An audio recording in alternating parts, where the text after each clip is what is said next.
You are watching Shaw Arts and Entertainment. I am your host, Curtis Anderson. So happy to be back. Here it is, the first interview of 2010, or are we calling it 2010? I'm joined by local author Wes Funk. What is it? Is it 2010 or 2010, Wes? I like the sound of 2010. It's got a nice ring to it. It rolls off the tongue. Okay, we're going to be talking about your book, Dead Rock Stars, but you're not just an author. This interview is taking place at St. Paul's Hospital for a reason, because you're on your lunch break. That's what right. What do you do, Wes? I work here in facility services. I do a number of miscellaneous tasks throughout the day.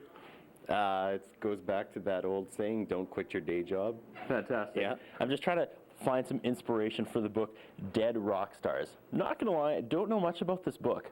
I wasn't given an advanced reading copy before the interview, so let's jump right in here. Tell me about Dead Rock Stars and the idea, the origins, if you will, of the book. Sure. I like Dead Rock Stars. I'm kind of obsessed with them.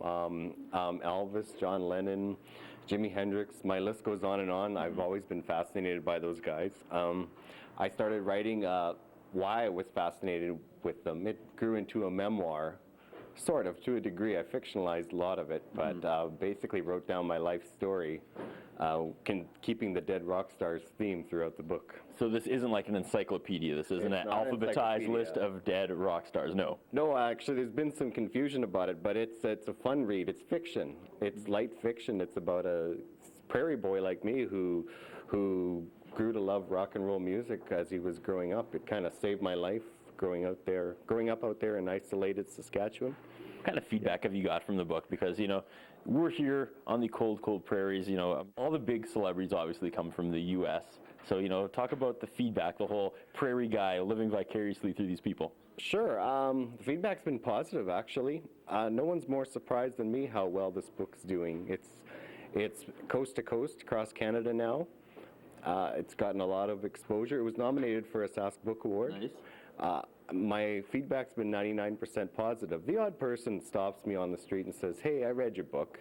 It didn't move mountains for me, but I'm okay with that. But that recognition's pretty cool. I like the picture on the back. That's pretty rock and roll in itself. So you are getting recognized on the street, though, eh? Actually, I am, especially in the last few months. People are stopping me and thanking me for my comforting words. And Nice. They're saying they really related to the novel, So through the novel, you yourself are becoming somewhat of a rock star. I am to a degree, which is pretty cool. Yeah. All right, what's next for you? You kind of set the bar pretty high with this. I'm writing another manuscript. It's along the same lines. It's a little heavier. While this is more of a lighter read, this sort of dives into some deeper topics and issues. But I think it's going to be a good read. What's the timeline on that? I'm hoping to have that launched by next fall.